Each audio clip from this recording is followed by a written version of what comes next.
Hello, viewers. Welcome to another edition of Football Discussion Daily. This is CGO in the house. Today, my colleague Joe is unavoidably absent, but the show has to continue. So today, a lot happened, and we'll be talking about lots of activities that happened across Europe. In the German Bundesliga today, Borussia Dortmund, they were able to secure a spot in the UEFA Champions League for next season. They defeated Freiburg 4 goals to nothing. They are second on the table with 67 points. And that's a good one for them uh, that they've secured their spot in the Champions League. We all know that Bayern Munich, they, they are already champions of the Bundesliga, which is a quite remarkable achievement by the Bayern team. Bayern is currently having 82 points. We all saw what they did yesterday when they played against Mainz. They were 3-0 down and they came back in the second half and they turned the table around, scoring 4 goals. So the game ended 4 goals to 3. So Bayern Munich, they have 82 points. They're already champions even before yesterday's game. So today, Borussia Dortmund have finally secured their UEFA Champions League spot for next season. Congratulations to Borussia Dortmund. And then in the Spanish La Liga, Villarreal, they defeated Celta Vigo 2 goals to 1. And they are currently third on the table with 65 points in 33 games. They are 5 points ahead of fourth place Atletico Madrid. What it means is that Villarreal, they are getting very close to cementing their place in next season's UEFA Champions League. Pepe was able to score a goal. That's Nicolas Pepe, a former Arsenal player. He was able to score, I think, the second goal. Moreno scored the first goal via a penalty, and then Nicolas Pepe scored the second goal. And then Celta Vigo were able to get the consolation goal in the second half of the game. So it ended 2 goals to 1 in favor of Villarreal. Now, in the Italian Serie A, the Scudetto, Torino played against Inter Milan, the league leaders. Inter Milan bottled a 2-goal lead in that game. Thuram scored the first goal. I think Bisek scored the second goal. And then, to everyone's greatest surprise, Torino came back into the game and they were able to score 2 goals. So the game ended 2 goals apiece for Torino and Inter Milan. So it ended in a 2-2 draw. So Inter Milan, they are currently on top of the Italian Serie A. They have 79 points. They are 10 points ahead of second place team, Napoli. Napoli has 69 points. That what it means is that Inter Milan are just a win away from winning the this season's Italian Serie A. Before now, they already have they've already won 20 Italian Serie A titles.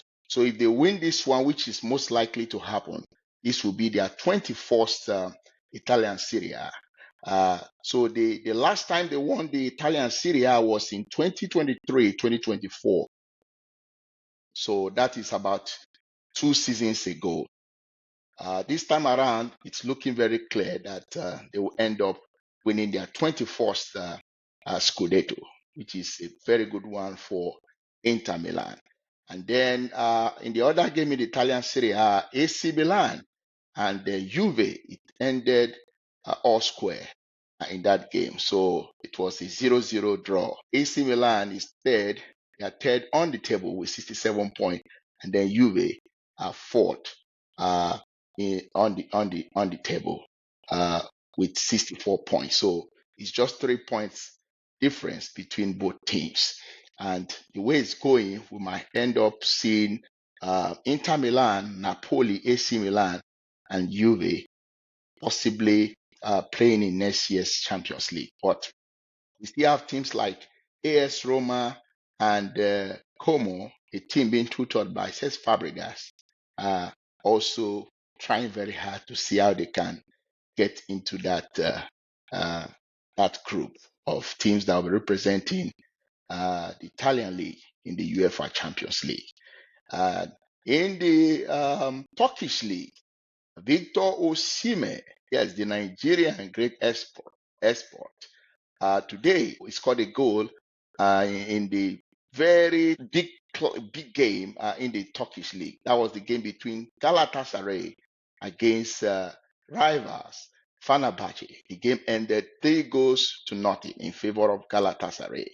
Victor Osimhen got the first goal before halftime, and then at some point before he scored that goal, Aliska, the Fenerbahce player, got a penalty which he lost, and then Osimhen scored the first goal, and then in the second half, Galatasaray scored 2 more goals to win the game. But before that, we had Ederson, that's the former Manchester City goalkeeper, who's now the goalkeeper of Fenerbahce. He got a second yellow card, and he was given a red card in that game. So Fenerbahce ended that game with 1 man down, and that gave Galatasaray numerical strength in that encounter, and it ended 3 goals to nil in favor of Galatasaray. So Galatasaray has 74 points, while second place Fenerbahce, a team that is a rival to Galatasaray, having 67 points. So what it means is that there are 7 points. There's a 7 point gap between league leaders Galatasaray and the second place Fenerbahce. 81 games have been played already. So what it means is that Galatasaray are just 1 win away from clinching the Turkish Super League. Then one thing I would like to say is that the goal Osimhen scored today is his 13th league goal for this season. He already has 4 assists. So he was able to achieve this in 20 games. That's not a bad one because we know he has suffered injuries this season while playing for Galatasaray. Good one for Galatasaray. From all indication, they will most likely clinch the Turkish Super League. And then we'll be talking about the FA Cup semi-final between Chelsea and Leeds United. That was a very interesting game. We all saw a Chelsea team different from the one we've seen in the recent times. Like I keep telling people, these players under Liam Rosinio, they were already demotivated. That was why we saw them performing so poorly. Imagine a team losing 5 Premier League games in a row without even scoring a single goal. We all know the last time that happened was in 1912. So having that happening to a big club like Chelsea in this era is quite very disgraceful. This time around, in the semi-finals, they had Callum McFarlane in charge as the interim manager, was the one that handled the affair of the team this game at the Wembley Stadium. And then they were able to get a 1-0 victory against Leeds United. It was a very close game. First half, Chelsea played very well. Second half, I think they were trying to manage the game. They were more conservative in the second half. That made Leeds United to mount more pressure. In this encounter, we have Chelsea having, I think, 2 shots on target, and Leeds United had 3. Leeds United really fought very well in this game, but Chelsea were really they really defended very well, and credit must also go to Robert Sanchez. Robert Sanchez did very well today. He made a lot of fantastic saves, especially when it mattered most. You can imagine a team that lost 5 Premier League games in a row without scoring a goal. But today, they were able to get a goal through Enzo Fernandez, the captain of the team for today's game, and then they didn't concede. That is quite remarkable. And that tells you that this team has quality. But because they were demotivated, things weren't going the way they're supposed to go. And this is Chelsea's 17th FA Cup final. So that's a very good one for them. But before now, they've played 16 finals. They won 8 and lost 8 of those finals. So this is their 17th final. Can they make it a night win or a night FA Cup win for the team? Well, we'll find out that when they'll be playing Manchester City on this 16th of May. It's going to be on a Saturday, and the final is going to be played at the Wembley Stadium. The game will start, the kickoff time is 3 p.m. British Standard Time. So we are looking forward to see what Chelsea can do. The last time Chelsea won the FA Cup was in 2018. I remember that game was against Manchester United, and it was Eden Hazard who scored the goal via a penalty in that encounter. Can they do it again? It's been a long time. Chelsea has won the FA Cup. So that was, I think, 8 years ago. Can they do that this time around? We'll find out on May 16. And I remember that this team have played finals in 2020, which they lost to Arsenal 2-1. They played another one in 2021 against Leicester City. They lost to Leicester City 1-0. And then I remember in 2022, Chelsea played against Liverpool in the final. They lost on penalties. Can they change that? That's what we are looking forward to see in this Chelsea team, if they can do something different this time around. Haven't lost 3 FA Cup finals in a row. That's not a good one for Chelsea. We are hoping that the team can rise up to the occasion and do something very great. In this game against Leeds United, most of the players performed very well. The only players that would say didn't really live up to expectation are Alejandro Garnacho. Garnacho was very awful today. He couldn't beat his opponent. Sometimes he makes some kind of wrong passes. Today, he was not really at his best. It was a very disappointing performance from Alejandro Garnacho. I wasn't impressed with the way he played in today's game. I think he was very, very awful. And then when Cole Palmer came on for him, we're expecting Cole Palmer to really perform very well, but he came in the second half and Cole Palmer was not really in the game. It was a very disappointing performance from Cole Palmer. I still believe that he's still not really very fit because the injury I've suffered, I have a feeling that he hasn't really fully recovered from it. And he's not fully fit to play. I guess maybe it's just being managed. The situation with him is being managed at the moment. Well, because the co-paman I know, when he's really in form, you know what he can offer. The last couple of games co-paman has played has not been that impressive.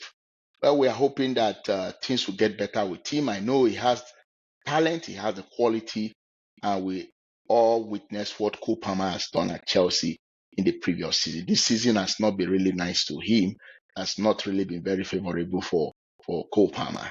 We are hoping that Cole Palmer will get back to full fitness and will be able to do those great stuff he has done in the past. So, so it's going to be Chelsea playing Manchester City in the final of the FA Cup. So there was an incident that happened today where Calvin Lewy pulled Cucurella's hair, and everyone was expecting that VAR will review it and then possibly will get a red card. But nothing of such happened. We saw such similar incident when Leeds United played against Manchester United at Old Trafford, and we saw Martinez, the Manchester United defender, who pulled Calvin Lewis hair, and he was given a red card in that game. Now, this time around, it was Calvin Lewis who put Cucurella's hair, and everyone was thinking he should have gotten a red card in that game, but nothing happened. This has to do with the inconsistency we've been talking about the English officials when it comes to officiating games of this magnitude. I would like you viewers to kindly share your views on this. Do you think Kevin Lewe would have gotten a red card with what he did with Cucurella's head today? Please, I would like you to share your thoughts, and I would like to encourage you to please subscribe to our YouTube channel so that at least we can grow this podcast. And then we are also on Facebook, on TikTok, we're on Instagram, and then we are also on X. Please try to follow us on these various platforms. We really appreciate a lot. And also would like you to share your thoughts about Chelsea. Do you think Chelsea stand a chance of defeating the Pep Guardiola tutored Manchester City? Do you think they stand a chance of defeating Manchester City? Please, would like you to share your thoughts. Would like to hear from you. And thank you so much for listening. Bye for now.